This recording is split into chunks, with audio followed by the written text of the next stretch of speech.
నమస్తే అండి, నేను రజా. పోసాని కృష్ణమురళి డ్రామాలు ఇప్పుడు వైసీపీ పార్టీకి తలపోటుకైతే మారినాయి. మామూలు తలపోటుకైతే కాదు. అదేవిధంగా ఈ పోసాని కృష్ణమురళి అరెస్ట్ అయితే కనుక వాళ్ళకి ఇప్పుడు తల బొప్పి కట్టిపోతుందంట. ఒక వల్లభనేని వంశీని అరెస్ట్ చేసిన, ఒక రవీంద్రారెడ్డిని అరెస్ట్ చేసిన, లేదంటే ఆయన ఎవరో బోరిగడ్డ అనిల్ ఉన్నాడు కదా, ఆయన్ని అరెస్ట్ చేసిన, లేదంటే జోగి రమేష్ని అరెస్ట్ చేసిన, నందిగాం సురేష్ని అరెస్ట్ చేసిన, వీళ్ళందరినీ అరెస్ట్ చేసినప్పటికీ భయపడినటువంటి వైసీపీ పార్టీ ఈ రోజున పోసాని కృష్ణమురళి అరెస్ట్ తర్వాత ఒక రకంలో భయంలోకి వెళ్ళిందా అని ప్రతి ఒక్కరూ చూస్తున్నటువంటి పరిస్థితి. ఎందుకో కూడా నేను చెప్తాను. ఎందుకంటే మీరు చూడండి, ఒక వల్లభనేని వంశీ గారిని క్వశ్చన్ చేసినా సరే ఆయన వెనకాల ఎవరు ఉన్నారు, ఏ స్క్రిప్ట్ వచ్చింది, ఎవరు మాట్లాడిచ్చారు అనే దానికి సంబంధించి ఏది మాట్లాడు, నా అంతటి నేనే మాట్లాడాను, నా అంతటి నేనే చేశానని చెప్పేసి చెప్పుకుంటారు. అదేవిధంగా బోరిగడ్డ అనిల్ అయినా అదే చెప్పుకున్నాడు, రవీంద్రారెడ్డి అయినా అదే చెప్పుకున్నాడు, తర్వాత గుడివాడ ఆయన పేరు ఎవరు, నందిగాం సురేష్, సో ఆయనైనా అదే చెప్పుకున్నాడు, ఆయన పేడనికి సంబంధించినటువంటి ఆయనైనా అదే చెప్పినాడు, జోగి రమేష్ అయినా అదే చెప్పుకున్నాడు, నా అంతటి నేనే మాట్లాడని చెప్పుకున్నాడు. కానీ ఈ పోసాని కృష్ణమురళి ఎవరైతే ఉన్నారో ఈయన చెప్తున్న విషయం ఏంటంటే, నా చేత మాట్లాడించి నాకు స్క్రిప్ట్ పంపించారు, సజ్జల రామకృష్ణారెడ్డి గారి దగ్గర నుంచి స్క్రిప్ట్ వచ్చింది, దాన్ని నేను మాట్లాడాను, దాన్ని సజ్జల రామకృష్ణారెడ్డి కొడుకు వైరల్ చేశాడు అనేది ఈయన చెప్పినట్టుగా ప్రస్తుతం మీడియా సర్కిల్స్లో వార్త అయితే సర్క్యులేట్ అవుతుంది. ఇది తలపోటుగా మారింది.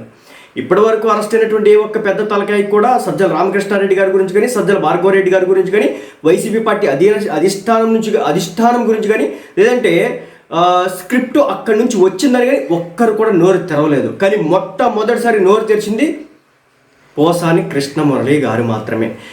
ఈ నోరు తెరవడం ఏదైతే ఉందో, బేసిక్గా అరెస్ట్ అయి బయటకు వచ్చిన వ్యక్తులందరికీ కూడా తెలుసు, మహా అయితే నెల ఉంచుతారు, లేదంటే 2 నెలలు ఉంచుతారు, లేదంటే 3 నెలలు ఉంచుతారు.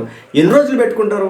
7+ years శిక్షలేం పెద్ద కాదు కదా, మహా అయితే నేను నోటితో తిట్టాను అంతే కదా, నేను వెళ్ళేసి వాళ్ళ మీద దాడులు చేయలేదు కదా అనే ఒక రకమైన ఉండి వాళ్ళకు కొంచెం లొసుగులు తెలుసు, చట్టాల గురించి తెలుసు, న్యాయాల గురించి తెలుసు, ఏ పరిధి వరకు ఎలా వహించాలో తెలుసు. కాబట్టి వాళ్ళు ఎక్కడ కూడా భయపడాల. కానీ పోసాని కృష్ణమురళి అలా కాదనమాట. నిన్న అరెస్ట్ తర్వాత ఆయన భయపడమే కాకుండా ఆయనకి కొన్ని రకాల ఇష్యూస్ అయితే ఉన్నాయంట. మరి ముఖ్యంగా బీపీ, వయసు రీత్యా వస్తాయి కదా, బీపీ కావచ్చు, మేబీ షుగర్ ఏమైనా ఉందేమో, అది పక్కన పెడితే తెలియని వాటి గురించి చెప్పకూడదు. సో అదిగాక ఆయనకి హార్ట్కి సంబంధించి ఇష్యూస్ అయితే ఉన్నాయంట, కిడ్నీలో స్టోన్ ఉందంట, ఆయన పొట్టలో నొప్పి, ఛాతీలో నొప్పి అని చెప్పేసి నిన్న గేమ్ ఆడాడు.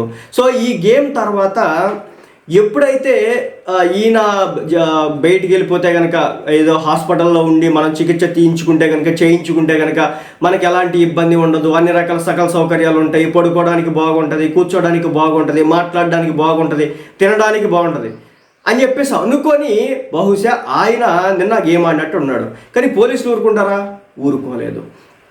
దాంతో ఈ రోజున అటు ముందుకెళ్ళలేక వెనక్కి పడలేక, రెండోది ఏంటంటే సజ్జల రామకృష్ణారెడ్డి గారి పేరు చెప్పడం. ఇప్పుడు ఈ కేసు ఎక్కడ దాకైనా ఒక వైసీపీ పార్టీ లీడర్కి సంబంధించి కేసులు వచ్చిన ప్రతిసారి కూడా అవి ఒక లెవెల్ వరకు వెళ్ళి ఆగిపోతున్నాయి. ఎక్కడ వరకు ఒక వల్లభనేని వంశీ గారు ఉన్నారు, ఆయన దాకా వెళ్ళి ఆగిపోతుంది. ఆ తర్వాత కేసుని ఎక్స్టెండ్ చేద్దామంటే వాళ్ళు ఎవరో కూడా పెద్దగా దానికి సంబంధించి స్పందించట్లా. నన్ను వీళ్ళు తిట్టమన్నారు, ఇక్కడ తిట్టమన్నారు, ఇలా తిట్టమన్నారు, ఇలా స్క్రిప్ట్ ఇచ్చారని చెప్పేసి వాళ్ళు చెప్పట్లేదు. బట్ మొట్టమొదటిసారి దాన్ని ఎక్స్టెండ్ చేసే విధంగా చేసింది పోసాని కృష్ణమురళి గారు.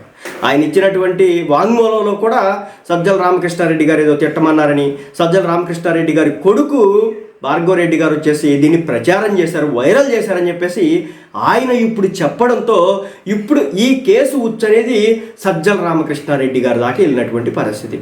ఇదే సజ్జల రామకృష్ణారెడ్డి గారిని మరికొన్ని రోజుల్లో పిలిచి ఎంక్వైరీ చేస్తారా అనే దానికి సంబంధించి ఇంకొక క్వశ్చన్ వస్తున్న నేపథ్యంలో ఇక్కడ అర్థమవుతున్న విషయం ఏంటంటే, ఈ కేసునికి సంబంధించి వాళ్ళు ముందస్తు బెయిలో లేదా ముందస్తు పిటిషన్లో, అంటే మళ్ళీ దీనికి సంబంధించి వాళ్ళని క్వశ్చన్ చేయకుండా ఏదో ఉంటాయి కదా, సో అవన్నీ కూడా ముందస్తుగా వాళ్ళు వేసుకుంటున్నట్టుగా తెలుస్తున్నటువంటి విషయం. కాబట్టి ఓవరాల్గా చూస్తే కనుక పోసాని కృష్ణమురళి లాంటి వ్యక్తులు పార్టీలకి లాభమా నష్టం అంటే దీన్ని బట్టి అర్థం చేసుకోవచ్చు, నష్టమే. ఎందుకంటే భయపడతా రాజకీయం చేయడం, భయపడతా పార్టీల్లో బతకడం, భయపడతా ఇలాంటి మాటలు మాట్లాడడం కరెక్ట్ కాదు. ఒకవేళ తెగించేసి ఆ పార్టీ కోసం నేను ప్రాణం పెడతాను అనుకున్నప్పుడు మాత్రం ఇలాంటి మాటలు మాట్లాడి ఉండాల్సిందే.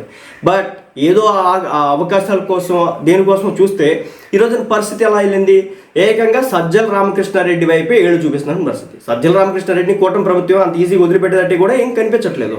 సో ఆయన మీద మొన్న భూములకి సంబంధించి ఎంక్వైరీలు కూడా పడ్డాయి, మరి దానికి సంబంధించి రిపోర్ట్స్ రావాల్సి ఉంది. మొత్తానికైతే పోసాని కృష్ణమురళి కారణంగా సజ్జల రామకృష్ణారెడ్డిని ఎంక్వైరీ చేస్తారా, అరెస్ట్ చేస్తారనే దానికి సంబంధించి ఈ రోజున ఒక ప్రశ్న అయితే ఉత్పన్నమవుతుంది. ఇదే కనుక జరిగితే కనుక సజ్జల రామకృష్ణారెడ్డి గారు తప్పనిసరిగా ఇబ్బందులు పాలవ్వాలి తప్పదు.